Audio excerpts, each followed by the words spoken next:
What's up guys, it's your girl FrumpyFit. If you don't know who I am, I'm an online weight loss coach who's dedicated to calling out all the BS in the fitness industry and providing you with accurate fitness, nutrition, and weight loss information.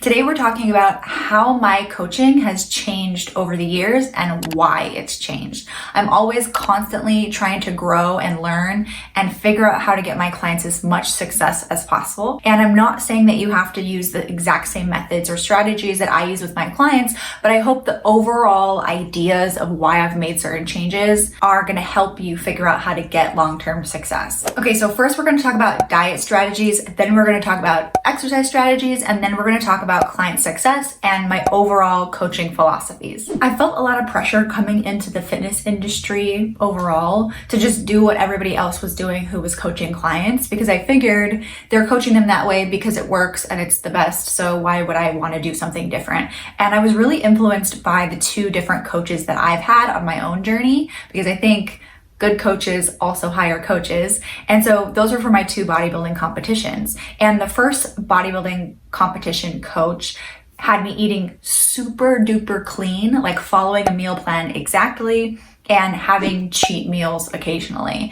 And then my second coach followed flexible dieting and tracking macros. And before I go over the specifics, kind of the general thing that happened was that the more I worked with clients, the more I realized, like, why am I coaching them, someone who's in the general population with no interest in bodybuilding whatsoever, why am I coaching them the exact same way that I was coached when I was preparing for my bodybuilding competitions?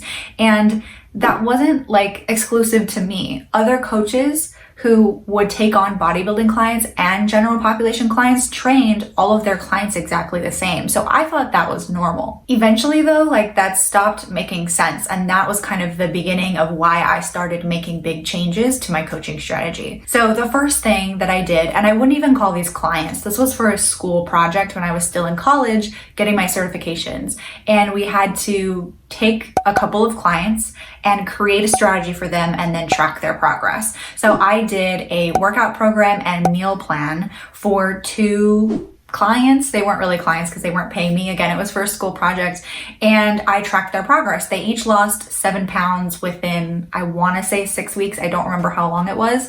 And I was super excited about that because that was the first time I had ever gotten somebody else results. But that was the last time that I've ever given somebody a meal plan. And I'll tell you why. So number one, I don't think that meal plans actually give clients success or even a chance for success long term.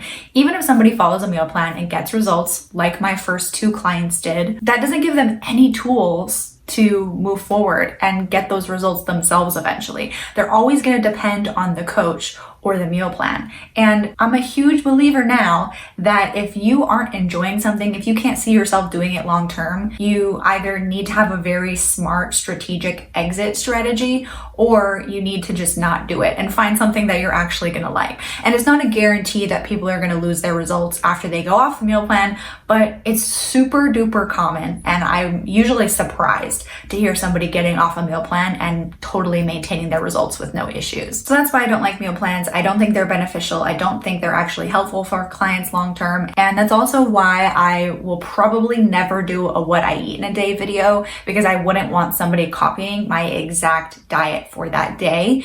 In my meal prep video, I give examples of some of my go-to meals, but I don't think that what I eat in a day videos are helpful. It doesn't take into account your specific dietary preferences. It doesn't take into account your specific dietary needs. So you should absolutely not be following somebody's what I eat in a day video. So after working with those two people for that school project and giving the meal plan, I didn't actually work with clients for quite a while in terms of diet. I ended up graduating with my degree in exercise science, my personal training certification, and my sports nutrition certification. And I went to work at a 24-hour fitness where it was all exercise based. And so I wasn't giving my clients any nutrition information or nutrition consulting.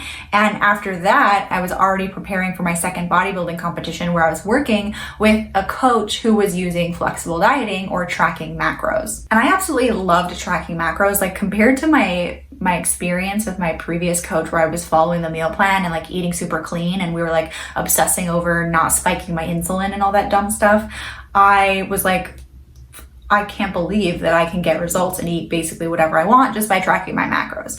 And so when I finally started taking on clients again, after I left my job and started FrumpyFit, I used macro tracking because my bodybuilding coach was training me for a bodybuilding competition using macros, but majority of her other clients were just general population who just wanted to improve their physique in some way. And they were also following a very, very similar plan to what I was doing. So I thought that that was normal. So I had my clients tracking their macros. And macros are great. I think they definitely work for some people, but these were some observations that I made with my clients at that time. Occasionally they would send me an email saying like, I ran out of my macros for the day, but I'm still starving. What do I do? Or I chose not to eat because I wanted to hit my numbers. Or the opposite, I got to the end of the day and I had more macros left, so I force fed myself in order to hit my macros. And I did not like hearing that. And what I also noticed is when you track macros, and I think I actually heard about this also on a podcast with Eric Helms, I believe, and I'll link it in the description, about transitioning out of tracking macros. A huge problem with people who track macros, especially for a long time, is they are so focused on the numbers that they forget about their body's natural hunger signals. Like when you calculate macros and you calculate calories, those are based on averages. So like you'll plug in how many days per week you work out and it'll give you an average of how many calories you burn, and that's how we base our calculations off of. But your workout day, like your super hard leg day compared to your rest day, you're not burning the same amount of calories in that day. So it makes sense that your hunger is going to have different needs on those different days. So by giving an exact macronutrient number for every single day doesn't take into consideration the variables that are happening day to day. And that includes like hunger and even just energy needs. So that was a reason that I didn't really love macros. And the same thing is true if you're just focusing on calories as well. The macros all add up to the same number of calories. So whether you're tracking macros and you're tracking calories, it's kind of a similar situation. So what I noticed also with tracking macros, and even though a lot of people also refer to it as flexible dieting, it didn't really allow for as much flexibility as somebody might want if they're really trying to enjoy their diet. For example, my macros that my coach gave me were very high in carb and low in fat. And this is not based on any particular like guidelines for carbs and fat intake, but just for my own dietary preferences. I prefer to eat a little bit less carbs and a little bit more fat when you're looking at the ratio of those two macronutrients against your overall calories. So I was fine. I'm very disciplined and I made it through my whole prep with that kind of macro ratio. And it's fine to have that level of dedication and discipline when you're competing in a bodybuilding competition, like that's a part of the sport. But when it comes to general population, what I was starting to learn is that your carb and fat ratio isn't all that important when we're talking about making progress. And this was something I learned also from Eric Helms' pyramid of like nutrition priority when it comes to physique transformation. And so I'll put that up on screen here so you can see that calories is kind of the most important thing. Then we look at macros and then it kind of goes up in order of priority. So in my head, I was like, if somebody can get results just from tracking their calories, why would we add extra limitations on them? Because when you're tracking your macros, it's like a complicated puzzle where you have to like fit the different like types of foods and macros all together so they add up to the ratio that you're supposed to have. Whereas calories is much more flexible. You don't have to worry of like, oh, do I have 15 grams of carbs left and only 5 grams of fat? Like what foods will hit those specific numbers? So at that point with my clients, I decided to move them to tracking calories and protein only. And if we had any issues, if the person was struggling, I could add the extra macros in later. And so something to keep in mind is that macro tracking does tend to be a little bit more accurate than calorie tracking because calories get rounded a lot more than macronutrients do. So tracking them in something like MyFitnessPal, it's usually more accurate to track macros. But my whole philosophy is like, if you're getting results by doing less, why would you do more? Like just do less and continue to get the progress. So I was like, I'm going to start my clients with calories and protein. And then if they need more intervention, if they need more limitation, we'll add it later. But first I want to see how they respond. And the reason I did give them a protein goal within their calories is because protein is so important. Whether you're losing weight or you're trying to gain muscle, It helps maintain lean muscle mass if you are losing weight, which we want to maintain as much of it as we can. And if you are trying to get that toned look, it's super important to maintain your muscle mass or even gain some a little bit. So protein is probably the most important macro that we want to make sure you're hitting that minimum in order to get those benefits. It also has the highest thermal effect of food, so it burns the most calories while you're digesting it, and it's much more satisfying than the other macronutrients. So for those reasons, it's very beneficial to keep protein high or make sure you're at least hitting a minimum for that number. And so to me, I'm like, okay, all the client has to worry about is like hitting their calorie goal and then making sure they hit a minimum of protein. Like that is so much more flexible. And ever since then, I've never had to give a client macros. Like it's never gotten to a point where they weren't getting results so badly that I needed to add extra limitation to their diet regimen. But if you remember how I said that with macros, you're ignoring hunger signals and you're focused so much on the numbers that you're not listening to kind of those variables that might be happening in your day-to-day with hunger and energy. So giving a calorie number wasn't acknowledging that either. And just when you think day-to-day, it makes sense. But when we're thinking about long-term, so I started making this transition to thinking about my client's success long-term rather than when they're just with me, is that when you ignore your hunger signals and those energy variables for a long period of time, then when you stop tracking, you're like, I don't know, what are the numbers? Like you get so obsessed with the numbers because you feel like you can't recognize how much you need to eat unless you're looking at a number that's telling you how much to eat. So I didn't want to set my clients up for in the future feeling like they had to rely on tracking or they didn't know what else to do. So that's when I switched to giving them an exact calorie number and protein recommendation to giving them a calorie range. So just for example, let's say a client's calorie range is like 1,800 to 2,000 or something like that. It's obviously specific to each person. The instructions that I give them are pay attention to your hunger signals, pay attention to your energy needs, and eat within that range. So if you're not super hungry by the end of the day, you can stay within the lower side of your range. If you are extra hungry, eat within the higher amount of that range. And when I first decided to use that strategy with clients, I was worried that they would just eat at the higher end of their range without focusing on their hunger whatsoever, just because they're allowed to eat that much more food. But that hasn't been the case at all. I don't have any clients who are eating at the higher end of their range just because they can. They really are focusing on how they feel like they need to eat for the day, which is amazing. So that's where I am with diet. That's the strategy that I use with my clients, and that's how I got to that point. So the range is allowing them to really focus on still staying in tune with their body rather than just looking at the numbers. And I think that's helping them be much more successful long term. I've also started implementing more non-tracking days, which I call practice. So any opportunity that I get with a client to have them not track their food, I'm going to give that to them.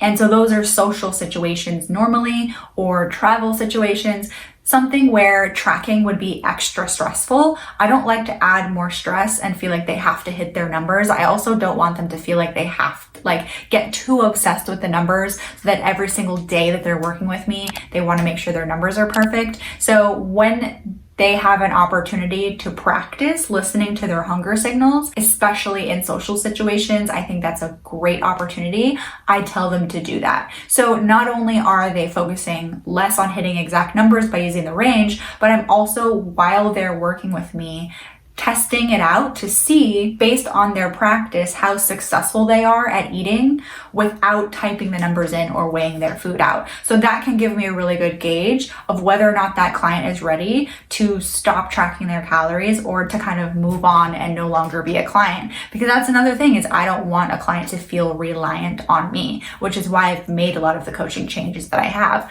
I want a client to be successful without me. And so that's a huge issue that I see in the fitness industry in general, is that coaches or people who are creating all of these different programs, whether they're diet programs or exercise programs, there's very little amount of education involved. And so what happens when a client leaves the program or stops working with that coach, they typically are going to lose the results that they had. Again, that doesn't always happen, but it's very, very common. And I keep seeing this phrase going around that weight loss isn't the problem, weight regain is the problem. So yeah, you might be looking at a coach's program or looking at something that you want to purchase that like promises all these incredible results, and they have tons of evidence of people who had these huge transformations. But what I want you to do is I want you to stop and think about what happened after those progress photos were taken. What happened after that client left the program? Were they prepared on their own, or did they likely end up gaining the weight back because they went back to what they were doing before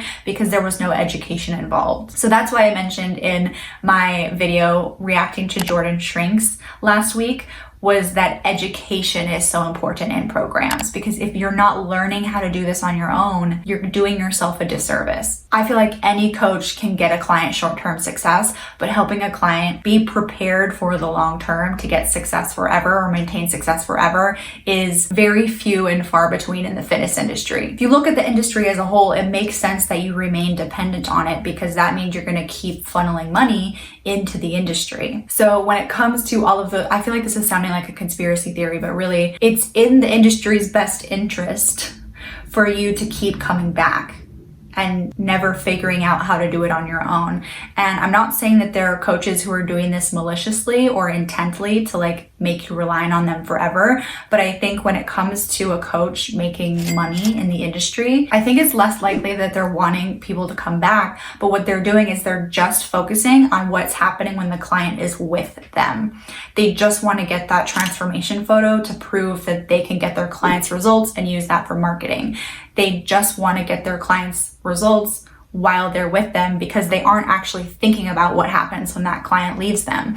And this doesn't mean that they're a bad coach or that they're doing it on purpose, but that just means that maybe they just haven't thought about what's going to happen to that client when they leave. I know I really didn't in the beginning at all. I was just like, I'm doing my job, I'm getting them the results, but I didn't think about what was going to happen when they left. So now every single decision I make is what's going to happen to this client after they leave with me. What can I give them now that's going to get them to feel prepared to not work with me anymore? Okay, moving on to exercise. It's going to be much more brief because I feel like exercise is much less nuanced than diet, and it's much less of an issue than diet is when it comes to weight loss. So for exercise, I used to give clients full-on bodybuilding split workouts at the gym. So like 5 days a week, different muscle group every day of the week. There are a couple of reasons why I don't do that anymore. Number one is, again, like I realized that that's my preferred style of training. I like bodybuilding. I like lifting heavy and lifting weights and having a gym membership,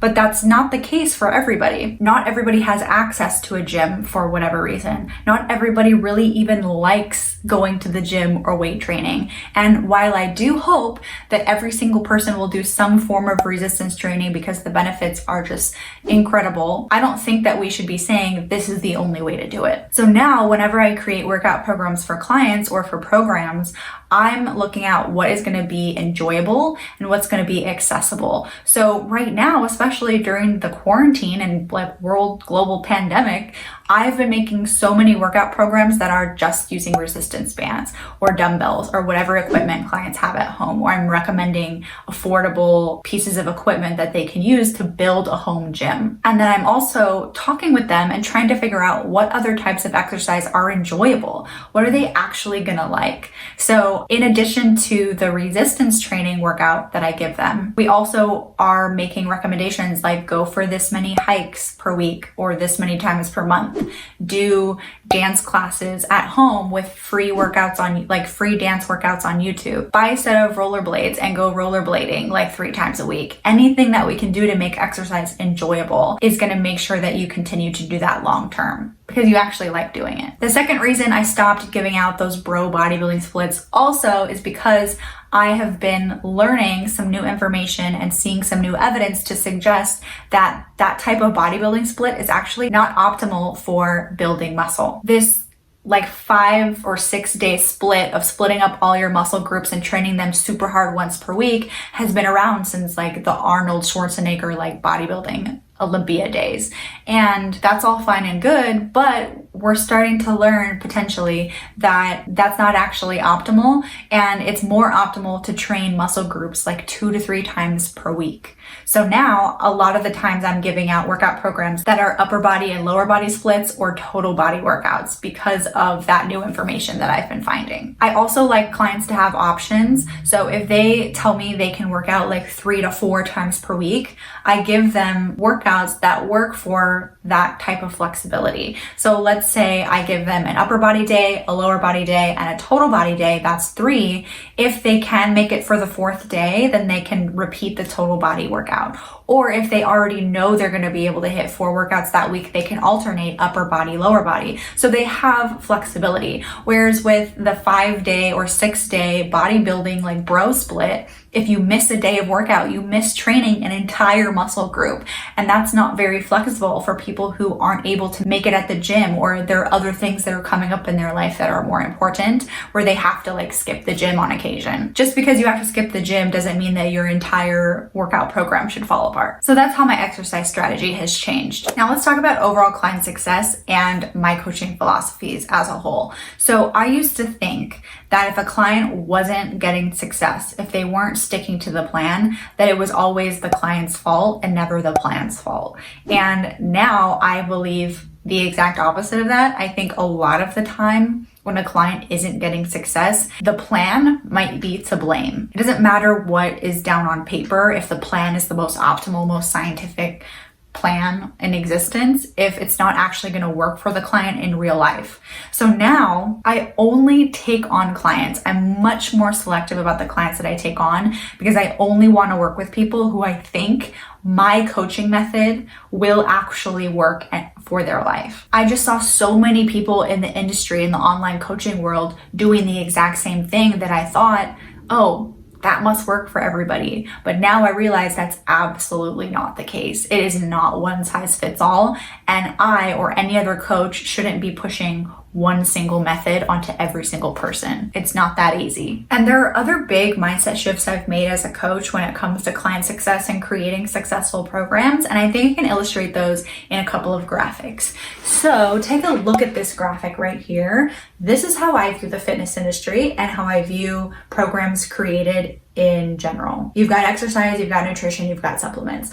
Clients just want to know, what exercises do I have to do? What do I have to eat, and what supplements do I need to take? And a lot of coaches are just giving those clients that information because they think that's what's important for success. And yeah, all of those things are important. Supplements, meh, but exercise and nutrition are definitely important. But it is so much more than that, and that's what I've discovered. So this graphic, I believe, is the key to a successful program and successful client results. I created this myself, so I got inspiration from Eric Helms' nutrition pyramid. I loved the idea of prioritizing things and starting and building a really good foundation before going on to the next step. Because with the pie chart, it's saying we're doing all of these things at the same time, and this is like how important each one is. But when you look at mine, or you look at Eric Helms' nutrition pyramid, it's very clearly saying like, this is the foundational stuff. This is what you need to start with first. And then we move on here. And then we move on here. And then we move on here. And the second anything below it is thrown out of whack, you need to revisit that thing before you can get to the top of the pyramid. So in my program, I believe as a coach that mindset is the most important thing. If your mindset doesn't have a good foundation, you should not go on a diet. You should not start a new exercise plan.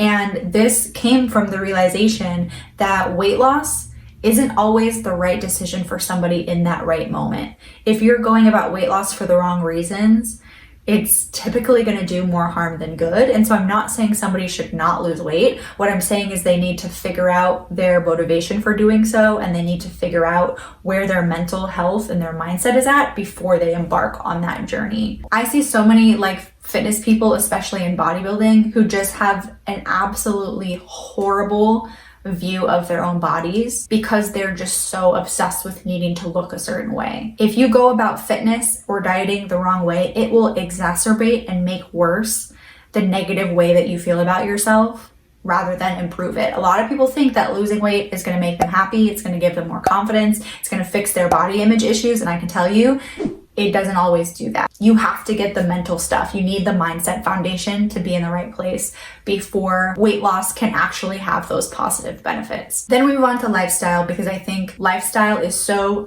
important. If you don't enjoy the lifestyle that you live, you're not going to be able to stick to something long term. The fitness industry, it's like this super trendy thing to like make fitness your lifestyle. Like be the type of person who is fit, like become a fit person, change your whole lifestyle. And I think that's opposite. You should be fitting the foundations of exercise and nutrition, the stuff that's actually important, into a life that's enjoyable for you. Then we move on finally to diet and exercise. And in this particular program that I do, it's about learning the absolute foundational information that you need to know, the base, and figuring out, again, what is the minimum that I need to do in order to get results. And we're fitting those into your lifestyle. That is the key. And finally, we're at the top at adapt. So we move all the way up to the top of the pyramid, but then we understand that life changes. Our needs change, our priorities change, everything will change. And you have to be able to adapt appropriately in order to maintain long-term success.